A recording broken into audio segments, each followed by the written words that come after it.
Anti-Racist Film Club podcast, a production of The Commons, which, for those of you who don't know, is a completely online, faith-based space created by the South Sound Methodist Co-op. But for the purposes of this podcast, we're just a bunch of people excited to watch movies and grow together through the lens of anti-racism. I'm your host, Lauren Fontanilla, and today we're joined by Angelina Goldwell, the Congregational Life Director at First Olympia. It's very weird introducing you with a formal title, because in my mind, you're just Angelina. Hey, I hear that you and I have known each other a long time. How are you today? Oh, I'm here, and I am so excited to talk about this movie. This has been on my list for Anti-Racist Film Club for about 3 years, so... That makes sense. That was my first question for you was, did you push for this movie? Because it definitely feels like a movie that you were pushing for. Yes, I absolutely did push for this movie, and I'm excited about that. So gosh, how do I even begin to explain? So, we all kind of we start our anti-racist journeys in different places, right? For me, when I originally saw this film, it wasn't because I was so super excited about and like really in my anti-racist work at that point. I'm a fan of horror movies. And so I wanted to watch this movie because it was going to be interesting to me to watch a film that was inspired by the Stepford Wives, but looking at that through the lens of race instead of the lens of the 1970s women's power and women's movement and then the backlash against the women's movement. And so that was one of the things that really excited me about it when I first saw it. I've seen it multiple times since then. So when we began doing our anti-racist work as a cooperative in 2020, I was like, we have got to watch this movie at some point. Yeah, definitely. It is a huge tonal departure from our last session, which was on the Disney movie Encanto. That's true. It's an extremely different movie, but it also fits into the same conversation that the club is focused around. So I'm excited to see where it goes. Yeah, absolutely. So, all of the movies that we look at, we strive to meet a couple of different criteria when we're searching for stuff we want to discuss with folks. So we chose this film in particular for a couple of different reasons. Firstly, the fact that it was conceived of, written, and directed by a Black man, Jordan Peele, that it deals explicitly with racism, and it's an experience of the Black gaze, which is something that we don't see as often in films. The term the male gaze has been coined. You would know better than me. It's been a while. It's been around for a while, though. And so while we are still getting ostensibly a male gaze in this film, we are getting a Black male gaze, which is something we don't get to see a lot. And I think also for those of us who would identify as progressive or liberal or seeking to be anti-racist, you may see yourself reflected in this film. I know I did. and it really invites you to be thinking about your own internal work, which I think is so important, which is a gift of horror movies in general. Horror movies generally serve as a great litmus test for what... Normally the argument would say that what society fears, but I think, as we know, it's no secret that, like many genre films, horror movies disproportionately tell stories about what scares white people. Yep. Right? From script to director to who's on scene. When you watch a horror movie, you're not getting the full picture of society's fears, you're getting the white picture of society's fears, right? In the same way that I said the Stepford Wives was a response to the women's movement in the 70s, and prior to that, in the 60s and 50s, we see a lot of horror movies that talk about foreign entities infiltrating society, the threat of nuclear war. In the 80s, we see a lot of slasher movies. Why? Because adolescents were starting to be conceived of as a demographic that could be marketed to, that hypothetically had all of this disposable income from the part-time jobs that they didn't actually need. And so where do we get them to spend it? Seeing themselves in the movie theater. In the 2000s, we see the rise of found footage films that reflect this intense desire that people were developing at that time, and we see playing out today, to display their lives, coupled with this anxiety about what does it mean to have so much technology in our houses. And in the same way, in the coming years, we're likely going to see a lot of horror movies that deal with isolation and societal breakdown, because we are coming out of a pandemic, right? Yeah, definitely. So whatever your feelings about horror movies, if you want to get a sense of what people, or at least what white people, are anxious about on a societal level in a given time period, horror movies are going to get you there. I think one of the really good examples of this that I learned about semi-recently has to do specifically with horror movies. Like you look at the rise of monster movies in the 1930s. Sure. And a lot of those have to do with the same white gaze of race. Especially things like oh gosh, is it What Came from the Black Lagoon, or like Creature from the Black Lagoon? Black Lagoon. Also King Kong, and the way that has to do with captivity and xenophobia. Yeah, absolutely. And one of the things that's fascinating to me often is that horror movies are also, even though they suffer from the same, as a genre suffers from the same issue that pretty much all other film genres do of who is getting to make films and release films and that sort of thing. Horror movies actually tend to be a pretty good entree for filmmakers of color, because people tend to think that horror movies are low budget, that you take a gamble, maybe it makes $250 million like Get Out did, or, worst comes to, okay, you lost $5 million making this movie. It's not the same as making like a Marvel film. I think I had looked up the budget for Get Out and it was only like $15 million. And I was like, that is shockingly low. Oh, yeah. Yeah, absolutely. So it gives people a lot more room to play in this genre, because people feel, the people with the money feel like they're not taking too much of a financial risk. I had heard a recent antidote, or I guess this is a conversation that had been going on, I think a couple presidencies ago, but the idea that vampires versus zombies rise up in the cultural consciousness of film based on which main American political party is not currently in office. And that the anxiety of the party that's not being represented is expressed through art. And it sort of falls apart more recently, but the idea is that vampires represent sort of not like an aristocracy, or like people who come from like the individual, whereas zombies are more of like the collective mass, and like brainwashing. So that idea. Oh yeah. And it's not a 1-to-1 comparison, and it's generalized and it breaks down at certain points, but it was an interesting idea. Yeah, no, absolutely. I think there's a lot to that. Tying it back into Get Out, I mean, this is a film about the individual in Chris, or Daniel Kaluuya's character, basically trying to operate against not just this collective of white people that he finds himself in, but white supremacy and systematic racism writ large. Right.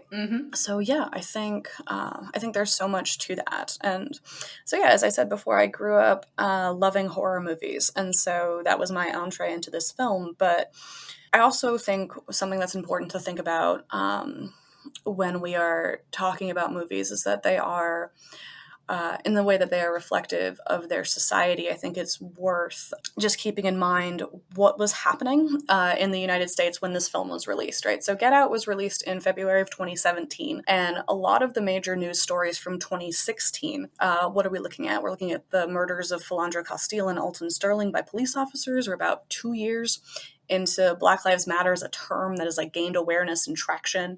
The Me Too movement, the sentencing of Brock Turner, the Pulse Club massacre. There's this growing discourse about what truth is, who defines it. This concept of misinformation is starting to gain ground. And so Get Out just plays with or addresses all of those themes in one way or another. Who gets to be violent? Whose consent matters? Who experiences consequences, and who gets to decide all of those things.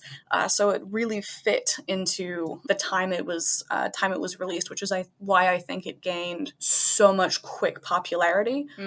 Despite the fact that obviously it's a brilliant film, but the cultural moment that it came out in certainly moved some of the energy towards that film that maybe might not have been there at a different cultural moment. Yeah, in preparation for this discussion, I watched a few interviews with Jordan Peele, and the time that he was writing this, he referred to as the post-racial lie. And it was during I don't remember basic dates, but the idea is that it was a time where generally the way that racism was discussed was past tense, or it was starting to be a little bit more like, there's all of these current events that are happening right now. But in general, a lot of the national discourse was just starting to be more like action oriented. Yeah, no, absolutely, right. I mean, we had elected President Obama. Racism was over. There was a black person as president. Yeah. And that's the lie he's talking about. Right, exactly. I think as white people, we tend, because racism makes us uncomfortable, right? That we want so desperately for it to be over, but we also don't necessarily want to actually do the work to make that happen. We kind of hope that somehow like we'll hit these milestones or these markers, like electing a black president and saying, "Oh, checkbox, we've done it." And then obviously the years following President Obama's administration show us that we are far from being in a post-racial America. Yeah. Well, before we start talking about some of the details that are in the film and getting deeper into that, I'm going to give us a little brief plot synopsis. If for some reason you still haven't seen the movie, maybe you are waiting, the spoilers from this point on. It's really hard to talk about this film without spoiling the twist. That's right. This is a good time to pause this podcast, go watch the movie, and come back to us. All right. Get Out is a 2017 psychological thriller written and directed by Jordan Peele. It was actually his directorial debut, for which he also won the Academy Award for Best Original Screenplay in 2018. He was the first African American to ever win this category. All the sources say first. I feel like he's the only Black person to have won for Best Original Screenplay. I think that's probably also true. Because I know, like, Green Mile won a couple years ago, but I'm pretty sure that movie had all white writers. Yes. So I believe first and only. But I could be wrong about that. Not sure. The film centers on the character Chris Washington, played by Daniel Kaluuya, a black photographer from Brooklyn, and his weekend trip to meet the white parents of his girlfriend Rose, played by Allison Williams. Once he learns that they don't know their daughter is in an interracial relationship, Chris has some hesitancy about the trip. But Rose assures him that her family are not racist, and Chris does agree to go through with the visit. However, when they arrive at the Armitage home, it soon becomes clear that something is not as it appears. Through a series of escalating events, including hypnotism, a cavalcade of wealthy white visitors, a mysterious disappearance, telephone tampering, and a dozen double meanings and backhanded compliments, the question becomes, can Chris get out before something goes terribly wrong? Yeah, that is this movie, isn't it? Indeed. I wanna... Oh, is this where I get to start talking about whatever is on my mind about this movie? Absolutely. Fantastic. Okay, so in the same way that I said that that I loved horror movies, and that's kind of how I got into this. So the media that we consume, whether it's film or television or books, etc., is influenced by our social location. So social location is a term that refers to the demographic markers of who you are that shape and influence how you understand yourself and how you relate to other people. So to give an easy example, so I am a white woman. I am cisgender, which means I am not transgender. I am college educated and graduate school educated and have always been middle class in terms of economic systems. And all of that is important because, like most people, I like to see myself reflected in the media that I'm consuming. And so it requires a bit more of a conscious choice to choose to engage with media that doesn't look like me or that doesn't affirm things that I already believe. I personally fall into many of the same categories or demographic markers that you've said. And I'll say that it's one of the reasons it's harder to make a conscious choice to consume media outside of it is that most of the media produced and is readily available also hits many of these demographic markers. Exactly. It is, it's the water we swim in, right? So I want to start by talking about, so in relation to social location, I had mentioned earlier that I really saw myself and how I grew up reflected in the family of the Armitages. So I grew up in Lower Westchester County in New York. So what you need to know about Westchester County is that it is by and large, a number of towns that are what are called bedroom communities into New York City. So most people work in the city but live in the suburbs. And it is one of the most affluent areas in the entire United States. Mm-hmm. So when I was growing up, I did not have a single Black teacher or any teachers of color anywhere. I had exclusively white teachers. I was in school with, I could count on one hand, students of color. And at the time, it was not a thing that anyone ever talked about or wanted to, or thought it was problematic, right? It just was. When you are surrounded by people who look like you, act like you, etc., yeah, there isn't necessarily a strong desire to look outside of that. It wasn't until, I want to say 2016, 2017, so actually right around this film was coming out, was when I first started learning about redlining and the impact of redlining in my community in particular. So I discovered through a news article, and this had been going on my entire life, I just didn't know, right? But I discovered that there had been intentional and systematic efforts to make sure that people of color were not welcome in the community that I was growing up in. There was a town right next to ours, New Rochelle, and that tended to be where folks lived, folks of color, and there was a lot of effort in that. It wasn't one of those things, I think oftentimes, especially those of us who have grown up in predominantly white communities, we want to say, oh, but, people are choosing not to live here, that it has nothing to do with any sort of systematic existence or any sort of intentional effort or malicious effort on behalf of city governments or whoever is doing this kind of planning, that, oh, it must just have something to do with the choices that they, aka not us, that they are making. Right? I learned in, I think, again, around 2016, that Westchester County has actually been has been engaged in many, many legal battles with the Department of Housing and Urban Development because of their consistent efforts to not honor the expectations and the laws that are in place through housing and urban development. Because again, it's an affluent community. And so, as we go with the anecdote, in affluent communities, crimes are fines, right? You can get away with a lot of stuff if you have the money to just pay the fine for it. And so that's what the area I grew up in was just consistently doing. Or when they were when HUD attempted to force the county to build more affordable housing, they would build affordable housing in the couple of pockets where there were already predominantly Black and Hispanic people, and worked very, very hard to make sure that none of that housing was built in predominantly white areas. You can play this game all day. I was looking at on ProPublica some of the graphics around this, and the town that I grew up in, Larchmont, based on economic status, there should be about 500 Black families that live in the town I grew up in, and there's 0. Ooh, okay. Yeah, so when I say that I saw myself reflected in the Armitages, I saw myself reflected in the Armitages. Yeah, and so I think most of the listeners, at least for the second episode, are not coming from an East Coast background. But I feel, having grown up in the Pacific Northwest, it's a similar sentiment that, like, oh, the racism exists in the South, or like, not here. Here we're better, and that's not true. No, it's not. It just looks, we're racist too. It just looks different. I mean, just recently I learned that Oregon had started out as a whites only state for a significant amount of time and had only repealed that in the early 20th century, which is entirely too late.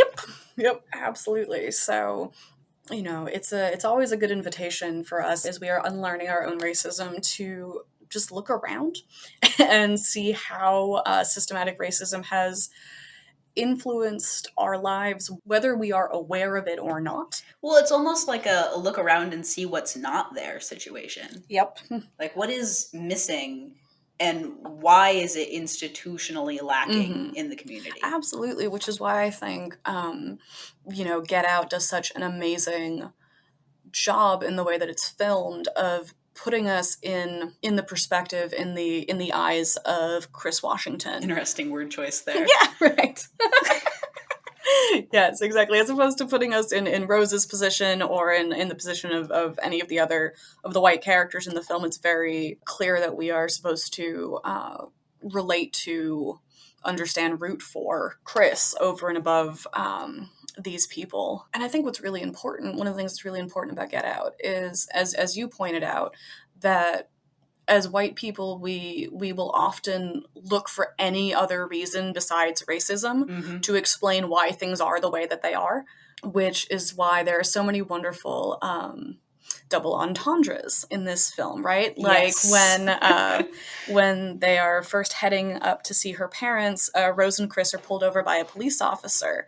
And the police officer asks to see Chris's ID, even though he wasn't the one driving. Actually, he has to see his license, and Chris replies, "I have state ID." Exactly. Yes, you're absolutely right. And then Rose kind of gets in the middle of that and is playing out what I think a lot of white people, or maybe I'm just speaking for myself, and that's okay too, want to imagine what their experience would be like if they were driving with a black friend and were pulled over, that they would, stand up to the police and sort of protect their friend, and that's what it looks like.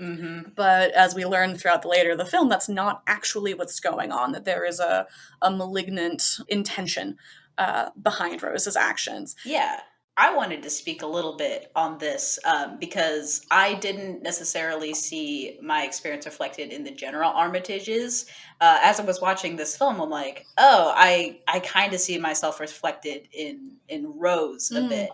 But as the twist at the end of the film reveals, is that Rose's entire personality has been a facade, like an act that's put on because she is working with her family, who are a little bit worse at keeping up this pretendness around their acting of anti-racism. And so in this specific interaction, it looks like Rose is standing up to a police officer and saying that you don't need to check his ID, he wasn't driving, this is racist, but really she just doesn't want a paper trail, and so she's trying to avoid getting a ticket. Absolutely. And like the problem with seeing yourself in Rose is that the character of Rose doesn't exist. There is no person in this film who is like the white savior type, because it's not something that you should see yourself reflected in, even if that's the easiest and most palatable thing for a white middle-class cisgender woman like me to identify with. Yeah, absolutely. Oh my gosh. I know you keep waiting at the end of the movie for her to just find those keys. Oh my gosh. But, I'm excited for people to watch this movie. But yeah, absolutely. And what this movie brings really into sharp relief is that if we continue to sort of do this cognitive dissonance thing of saying that, oh, this person didn't, when a white person does something or says something that is racist, when we do all of this mental gymnastics to make up reasons why it's not there, it makes it so much easier for us to not see it anymore. Right? It starts to become an intentional choice to not see racism. Right. Because I'm sure a lot of people, I'm going to be really curious when we get to the screening in a couple of weeks from when we're recording this podcast, to sort of see how many people are like, oh, I also would have voted for Obama for a third term. And like, there's nothing wrong with that, but in the context of the film, it's, even if that is the case, why is that?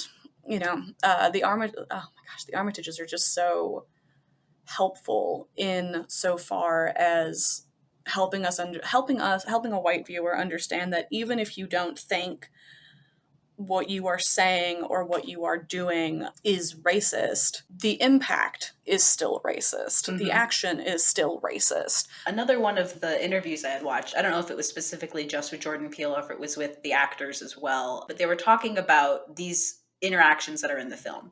And it's more than just the I would have voted for Obama a third time if I could line. It's a few different ones, but they all have the same sentiment, which is pointing out something specifically as an olive branch to try and feel relatable to the only black person in the room, who was Chris. And so a lot of white characters say this, especially during party scenes that are in the film, where they say something that they think is relatable, but its effect, rather than its intention, is that it feels alienating. Mm-hmm. It's like you're trying to address a white elephant in the room, but instead it's just calling out something that didn't need to be said at all. Right, exactly. I mean, I found in my experience, a good litmus test for that I find when I encounter a person who is different than me in some capacity.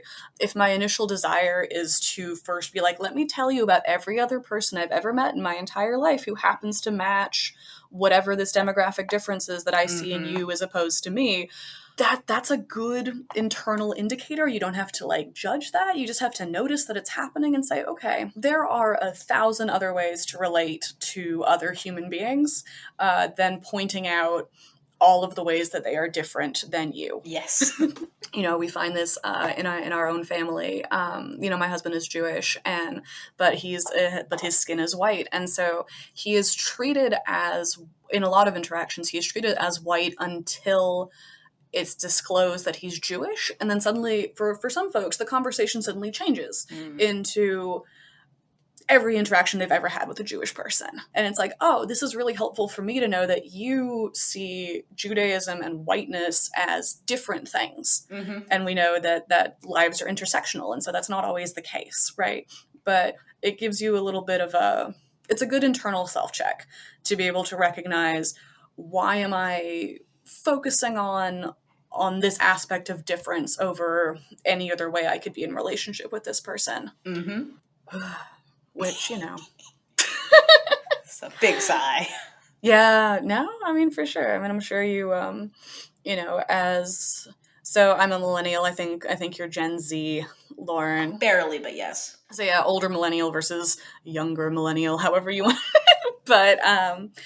But yeah, I mean, I can certainly speak to, in my experience of my youth, or as a young person, it doesn't happen as much anymore now, but, there were certainly periods in my life where older people would try to relate to my youth more so than anything else about who I was. I think that most folks can recognize what it is like to feel alienated in a situation. Sure. Since we're following Jesus, there's something in the Bible about loving others as yourself, treating others as you want to be treated. Something like that. And so being able to identify, when you might be causing alienation for somebody else is an important and useful tool. Yeah. I know we gave a spoiler warning earlier on. Do we want to talk about some of the more science fiction parts of the film?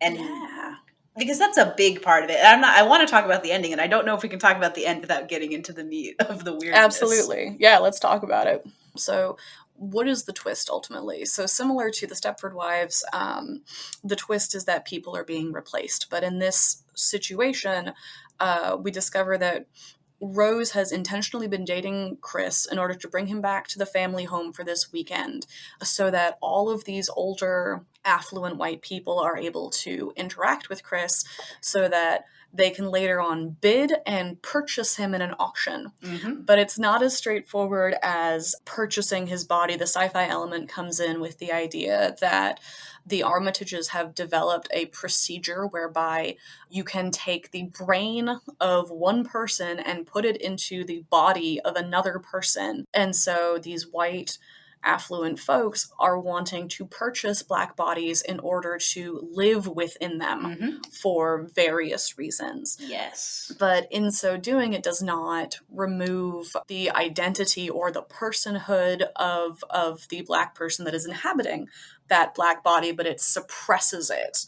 So they become a passenger in their own bodies. Mm-hmm. And Chris is able, through his intelligence, his savvy, his willingness to not let this happen to him, is able to murder the Armitages. Yes. And escape without having this process happen to him.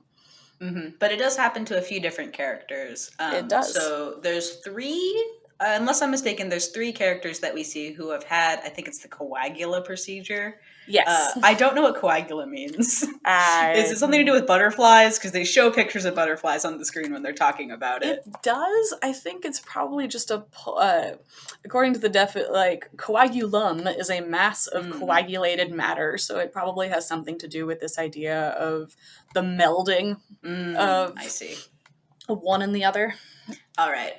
But they are Walter, who's the groundskeeper, but the body of the groundskeeper, the brain of the patriarch of the Armitage family. So Yes. Rose's grandfather. Mm-hmm. And then Georgina, who's the housekeeper, but with the mind of the grandmother in the family. Mm-hmm. And then is the fake name Logan, I think, is the party guest. And he is Andre. That's right. Who is a recently disappeared man from Brooklyn. That's right. He's the person we see at the very beginning of the film, who is walking through suburbia at night. And so we get to see the experience of, Rose's method of acquiring new victims and her brother's method are markedly different. Mm-hmm. So whereas hers is more seductive and, getting into a relationship with somebody in the long term, her brother just kidnaps someone off of the street. Yes. I've seen this movie twice now. It took to the second viewing to realize that he's wearing a knight costume as he's doing it, or at least a helmet. And I want to say that's a play off the term white knight. Maybe. Could be. I wouldn't say you were wrong. Yeah. Yes, but so the procedure has been performed at least 3 times. Yeah, absolutely. And then towards the end of the film, we do get this sort of pullback sequence while Rose is looking for her next conquest of all of these photos of her with various Black partners. And we just don't know what happened to them, if their procedures were successful, if those were the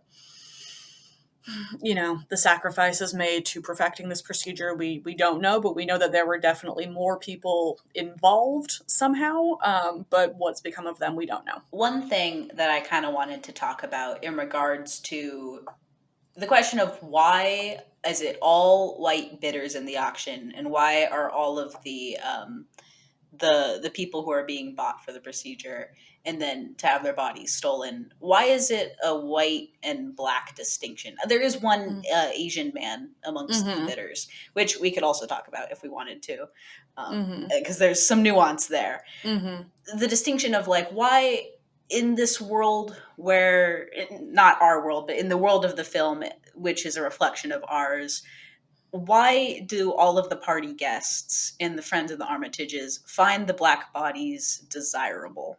Oh yeah, no, I think that's a crucial question. So I think we can recognize and acknowledge that as white people, we have at best a fraught or complicated relationship with race, particularly with black people.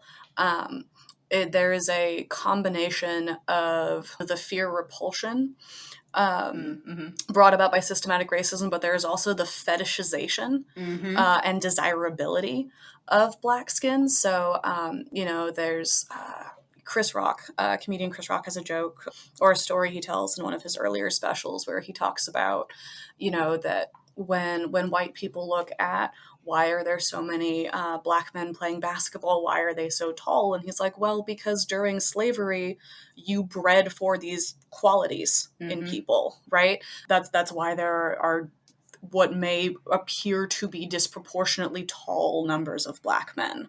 But now we find tallness to be a desirable quality. And that gets mixed up with our guilt, resentment, shame, etc.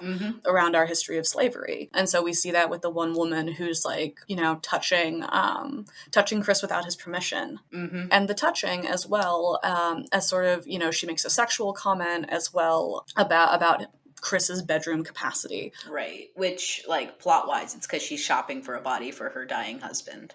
Exactly. But, also speaks to sort of these stereotypical prejudices that are held that, again, kind of jump into this weird sort of desirable versus repulsive kind of approach of thinking. Yeah, and this is in a montage where they cut directly from that clip where he's being evaluated for physical strength or physique to a man going on about why it's so fashionable. Like having darker skin is what's in season at the cultural moment.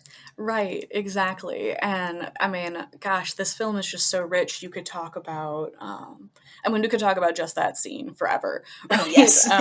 This desire for not just cultural appropriation of Black creativity, of Black art, but the physical appropriation of Black bodies. And I think Jordan Peele's point in all of this, or one of the points he's making in this film, is that even though we might look at the sci-fi elements of this film and be like, that's extreme and that's, that's too far, we can look back through our own history and certainly see the consistent examples of how it is that white people have both comfortably appropriated Black culture while also having very little regard, actually just like blatant disregard for the consent of Black people around their own bodies. Yeah. You talked about the artistry and sort of appropriation of cultural art. And I think we can sort of see this in which other members of the community were selected for the procedure or entrapped or coerced into coming back to this house. You have Walter, the man that the grandfather has taken over the body of. And he was specifically chosen because of his physique and his ability to run quickly, because the grandfather was obsessed with his loss to Jesse Owens and wanted a body that could be faster. And then you have Georgina. There's a lot of scenes of her, or the person inside of her, admiring her reflection and touching her own hair and sculpting it. And so she was likely chosen for her beauty. And then you have Chris. And the person who ends up winning the auction and bidding on Chris is a blind art dealer who wants the ability to have the eye for his photography. And so he bids on and wins Chris's body because he wants to appropriate that artistry. Absolutely. And what is so fascinating about that character is, he has that comment later in the film where he's like, I don't care what color your skin is, I just want your eyes. As though that makes any difference to Chris, who's, about to undergo a procedure that's going to take him out of his own body. Right. Which is where I think sort of these through lines of if you're okay with this action, then does that mean you're okay with the next action? That's how you get from things that I'm not going to say are benign, because they're not, right? But things that seem smaller to the offending party. It's not a big deal if I touch this Black person's hair, for example. That if you think that's okay, well, how do you feel about the next step of that, and the next step of that, and the next step of that, right? Right. There's a wonderful author, she's passed on now, she's a professor, thinker, activist, Bell Hooks, who says that first we must dehumanize ourselves before we can dominate others. And I think that we can see a lot in how the Armitages have, and the folks that they surround themselves with have dehumanized themselves. Well, I think you can see that a lot in Rose Without a Mask. The way that she behaves when she's not pretending to be something else is the most inhuman representation that is on the screen. She's like very robotic is the way that she looks and she behaves and she sits. And she eats. Yeah, absolutely. Just the separate milk versus Fruit Loops. Right. Gross. So weird. So weird. Yeah, exactly. Or the fact that all of these people who are bidding on Chris aren't even committed to their own bodies, right? They see their own bodies as disposable because they can upgrade to something better. And so, as followers of Jesus, we talk a lot about how we are made in the image of God, that we are whole and wholly beloved exactly as we are, as we were, as we're becoming, right? In this film, we see a whole bunch of people who have clearly decided that the bodies that they have can be thrown to the wayside. It's interesting because it's almost like it's let them down in a way that they thought they were entitled to be better. Yes, that's right. They're like, we are people, we are white people who have money. We should be able to buy our way out of physical failings, like our health is failing, we're getting older, Mm-hmm. etc. We lost an Olympic qualifying race in the 1940s. Exactly. Yeah, exactly. Which is so, gosh, that scene is so fascinating to me just because, we hear this a lot, even today, right? When folks are kind of pushing back against the idea of affirmative action, Mm-hmm. and will say, it's not about race. I just want to make sure that the best person for the job gets the job. And typically, when a person says that, in my experience, it is coupled with an inability to conceive that the best person for the job is not a white person. Or a person who they can see themselves being. Exactly. So yeah, so when Bradley Whitford is like, yeah, my father lost to Jesse Owens and he almost got over it. It's like, yeah, you can see that almost is so important, because if he had gotten over it, they probably wouldn't have developed the coagular procedure in the first place. Mm-hmm. And so, yeah, that's another part of the importance of our humanity, right? Is to be able to recognize the humanity in others often requires a willingness to lose some of the privileges that, as white people, we have been afforded in a white supremacist society, Mm-hmm. which can be really challenging if you have spent your entire life expecting to be catered to, as the Armitages and their friends clearly have been. There's so much to say here. I also keep thinking about there's this part in scripture where Jesus talks about how you have to recognize the log in your own eye before you attempt to remove the speck in your neighbor's eye. And so that's what I think was one of the things that was so important about this film when it came out, and continues to be important about this film, is that so much of the work that many white people, I know, myself for sure, have to do, or where we might start in our anti-racist work, has to be that process of unlearning and taking the specks out of our own eyes. There's a lot of desire amongst white people, and I think we see this well embodied in Rose, of this desire to be performatively woke or performatively anti-racist. It's kind of like, if a tree falls in the woods, does anybody hear it? Like, if I'm Yes. anti-racist but other white people don't see it, does it still count? Yes, it still counts. But we have to be able to step back from that. It's a combination of unlearning, and since there are so many eye metaphors in this movie, right, and a retraining of our vision.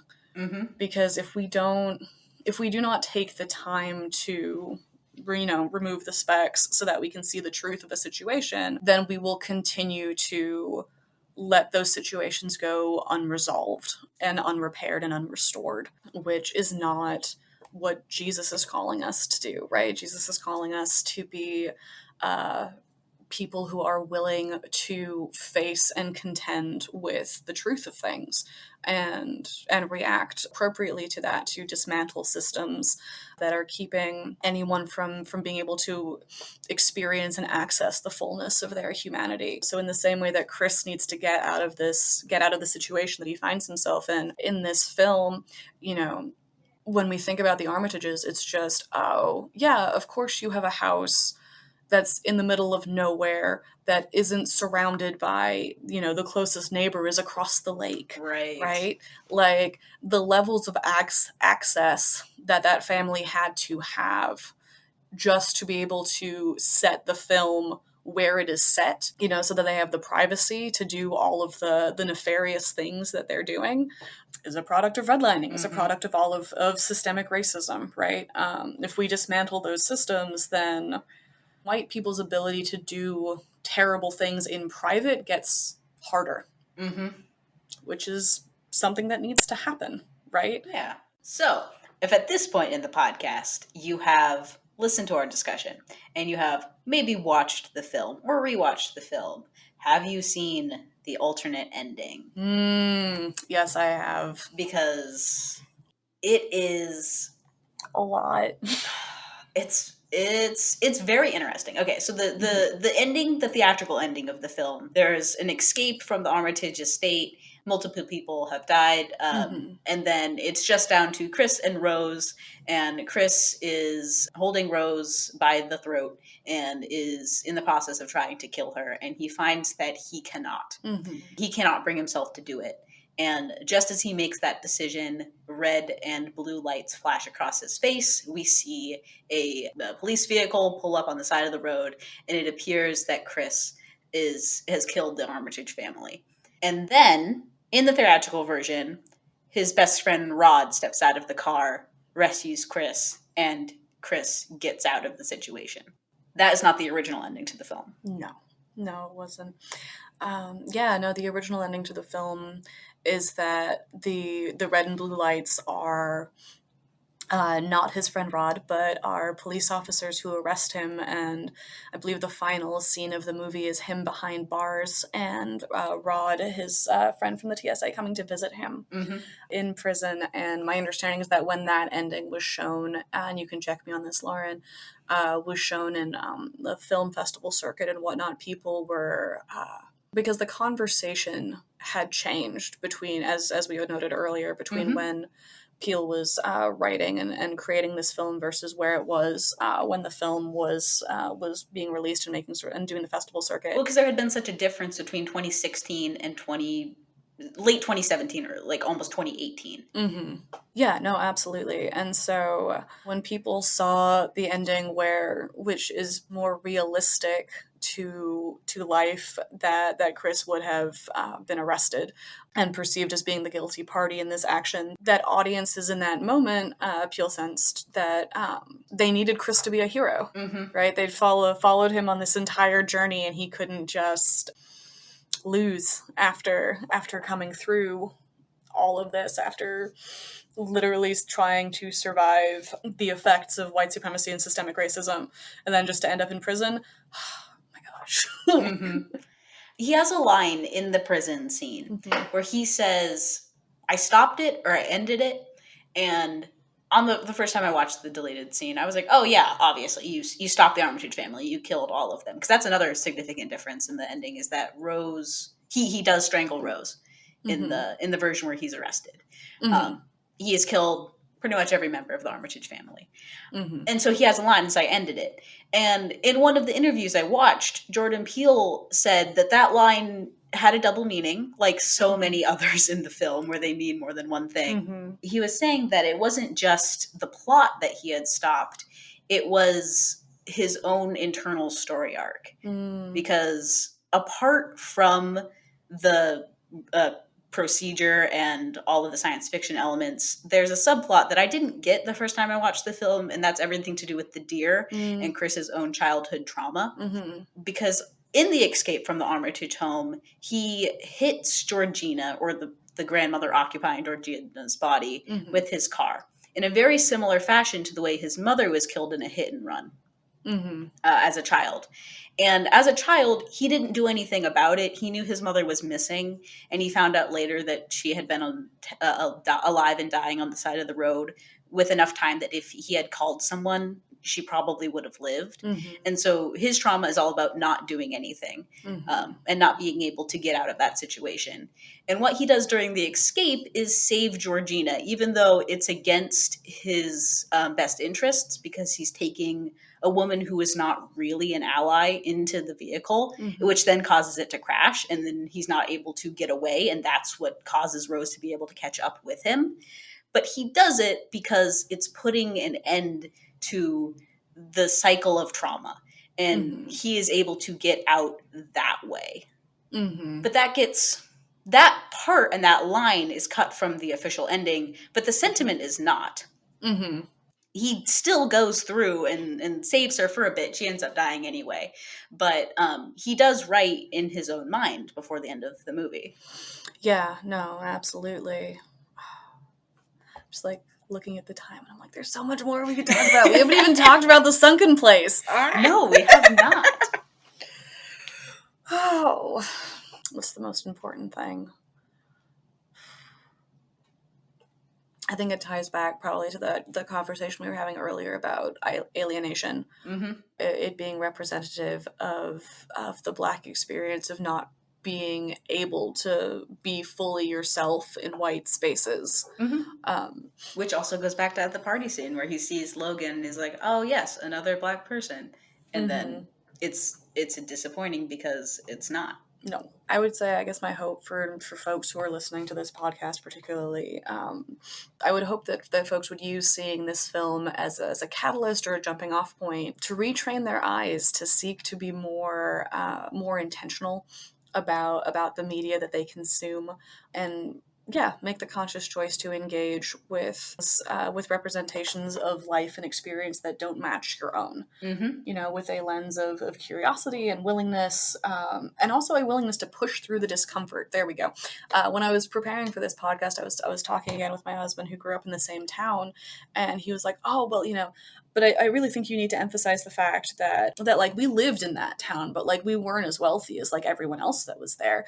And it was like, whether or not that's the case doesn't change the fact that we grew up there and it influenced and shaped who we were. And that's part of the anti-racist journey for a lot of folks. It certainly was for me, that one needs to be able to push through the discomfort that one may feel on encountering experiences that are different than one's own, in order to be able to learn from them. Because if you live in the place of, oh, this hurt my feelings because I also would have voted for Obama 3 times and why is that not okay? Then you're not going to get to the next step, which is learning, which is growth, which is equipping you to be a better anti-racist ally, so that when you're confronted with, when you hear similar things from white friends or white peers, that you can say oh yeah, I used to feel that way too, and so here's how I changed. Because we've all been wrong, right? We've all been wrong at various points in our life, but we can't live there. We have to continue to learn and to grow, because that learning and growth is what will lead us into the beloved community that God is inviting us to, improving the world in whatever our listeners are sort of understanding what their role in the world is. And part of that role is the unlearning of harmful things to relearn helpful things. Yeah. Thank you for listening to the Anti-Racist Film Club podcast. If you haven't seen Get Out, it is available to rent on services like Apple TV and Amazon Prime. Unfortunately, it is not included on any subscription service that I'm aware of. Unfortunately, it's very sad. To learn more about the Anti-Racist Film Club itself, visit fumcoli.org or follow the links in our description below. This is a monthly podcast, so be sure to follow us on whatever platform you're currently listening to, such as Spotify or Anchor, so that you don't miss our next upload. But before we sign off, I just want to thank you, Angelina, for coming on the show. Thanks for having me, Lauren. I have very much enjoyed this. Good, I'm glad. But that is pretty much everything we have on the docket today. So, thank you for listening.